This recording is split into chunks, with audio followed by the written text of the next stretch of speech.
A quiet town, a hidden injustice. When Marcus Knight, the new sheriff, discovers that Jake and Mike, two veteran officers, have been publicly humiliating strangers as part of an old tradition, he decides it's time to put an end to it. But things spiral out of control when videos exposing the truth go viral. A fight for justice begins. Can Marcus Knight restore order and honor in this town? Thank you for supporting the channel, and there will be many interesting stories at Mr. Wisdom Story. Subscribe to the channel to receive the latest videos. Wish you all happiness and peace. When I first set foot in this town, a couple of the local deputies decided to welcome me in their own way. The kind of welcome that makes you feel like you've stepped into some twisted Wild West scene. They tied me to a lamppost right in the middle of the street, turning me into the punchline of their sick little joke. To them, I was just some stranger passing through, unaware of who I was up against, or how quickly things were about to explode in their faces. Let me start from the beginning. My name's Marcus Knight. I'm 52 years old, and have walked more than a few long, hard roads in my time. Just last week, I arrived here, a small town in the heart of South Carolina, to start my new role as sheriff. Badge in hand, I came ready to serve and protect. I'd heard a few stories about this place, a small town where everyone knows everyone, where a new face at the general store is enough to stir up gossip. But stepping into this town, I could sense something different, a hint of something hidden, something colder lurking beneath the surface. And right from the moment I crossed the town line, it was clear I'd need to tread carefully. The atmosphere here grew heavier with each mile. It wasn't just the unease of unfamiliarity. It was something more insidious. It felt nothing like the usual warm, welcoming charm you'd expect in a southern town. It didn't take long for me to see that some of the officers here seemed to think they could set their own rules, if you catch my drift.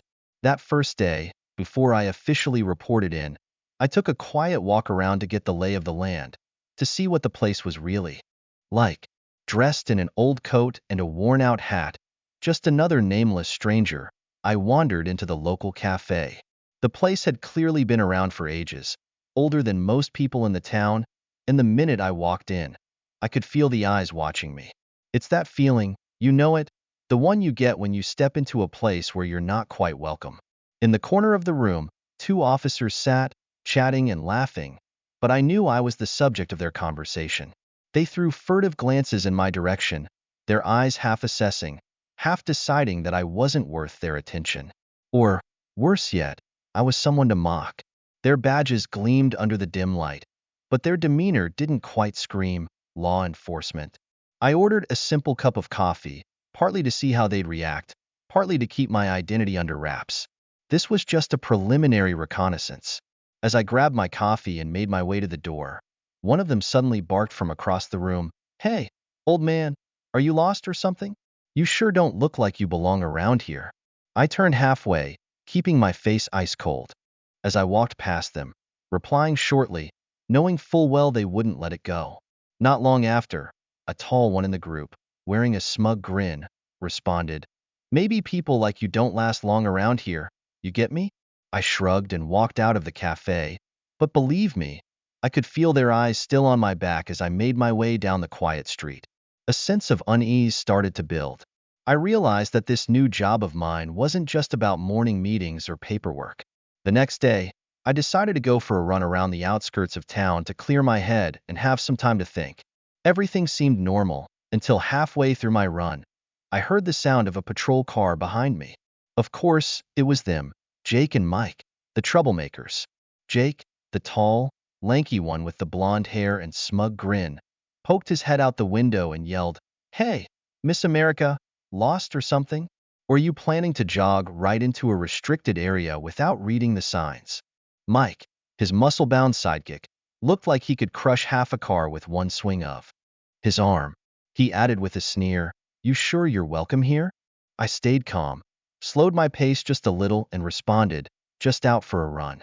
Pretty sure that's still allowed, right?" Mike gave me a knowing look, his grin wide and obnoxious.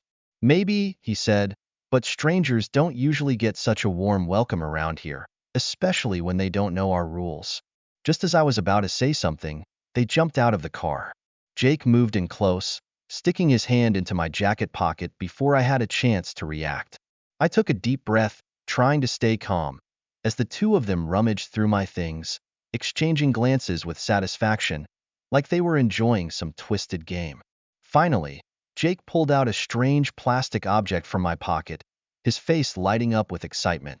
"Look what we've got here," he sneered, holding it up like he'd just found treasure. I stood silently, not showing any emotion, though it was clear they'd staged this little welcome of theirs.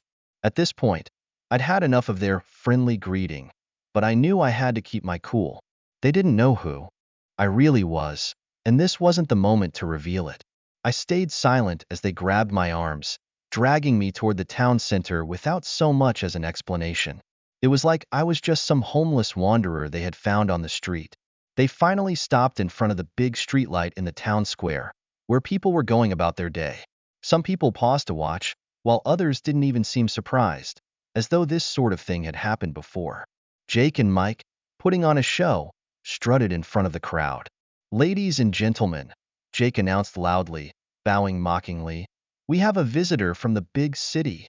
Mike laughed, adding, "He must have a few tricks up his sleeve, or in his pocket." And just like that, they tied me to the lamppost, in broad daylight, as though I was just some nobody who deserved to be humiliated. The scene was so chaotic that people around started pulling out their phones to record, as if it was the performance of the day. Some laughed and shook their heads, while others watched intently as Jake and Mike paraded around. I could see the smug look on Jake's face as he stood in the middle of the crowd, like he was the star of this little town. He leaned in close to me, speaking loud enough for everyone to hear, then mocked, "Looks like we've got ourselves in trouble, huh? Can't let strangers like you just come and go in our town." It was bitter. People were so caught up in their little spectacle that they didn't even notice how much they were exposing their true nature. I'd been in awkward situations before, but this felt different. Amid the mocking looks, I reminded myself to stay calm, to let them make fools of themselves even more. I stood there, tied to the lamppost like some sideshow attraction, while Jake and Mike strutted around like they'd just achieved something monumental. They didn't try to hide anything, showing off for the cameras from every angle, as if it were the main event at a carnival. Some people even looked curious, wondering where I came from and what I had done to deserve this treatment. Little did they know, this spectacle wouldn't stay confined to this small town. The next morning, the video of the stranger tied to the lamppost went viral. Countless comments flooded in, each person offering their own theory. Some thought I was a lost wanderer. Others even called the police department asking about my identity, questioning why I looked like I'd been pulled straight out of an old Western movie. The news spread so fast that even local outlets got involved. A few journalists showed up, eager to get the next big story. They pushed through the crowd, interviewing locals and getting a few remarks. One reporter even stopped to ask a bystander, "What did this man do? Did anyone see him commit a crime?" The person just shrugged and muttered loud enough for the reporter to hear, "Looks like the cops are just having some fun." Jake and Mike were still there, riding high like they owned the town square, confident their prank was the talk of the day. If only they knew how quickly things were spiraling out of control, and that a storm was coming, one that would sweep everything away. I couldn't help but smile, thinking how Jake and Mike, clueless as ever, had unwittingly given me exactly what I needed. The stage was set, and I was about to pull the strings. After a long night, the longest night I'd ever had, my phone rang early the next morning. The screen showed a call from headquarters. I knew exactly why they were calling. The small-town prank had gone beyond local borders. Now it was a full-blown scandal, and Jake and Mike were about to face a very rude awakening. I walked into the station with a calm demeanor, my uniform neatly on, badge shining, and my attitude stern. This wasn't going to be just another workday today. I was going to put things back in order. As I entered the main lobby, the tension in the air was palpable, like everyone could feel the storm brewing. And sure enough, Jake and Mike were standing there, laughing about some inside joke.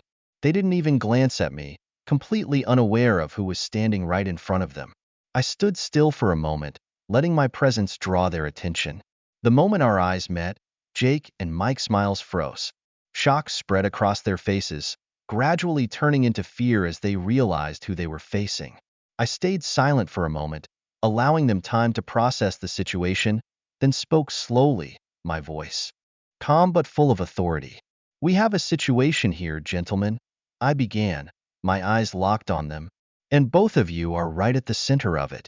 Jake stammered something, trying to come up with an excuse, but I raised my hand to stop him, my tone turning cold. "Save it, Jake.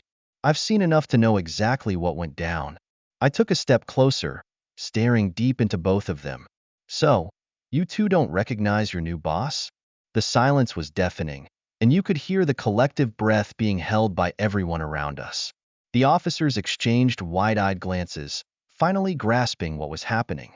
Jake and Mike, though trying to stay composed, couldn't hide it. Their faces betrayed them. They had nowhere to run, and they knew it.